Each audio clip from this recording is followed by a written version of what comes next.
এটা গল্প হলেও পারতো, পাতা একটা আধটা পড়তাম, খুব লুকিয়ে বাঁচিয়ে রাখতাম তাকে।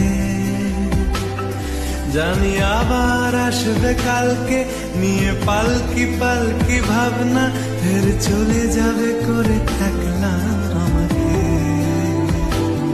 বোঝে না সে, বোঝে না, বোঝে না সে, বোঝে না।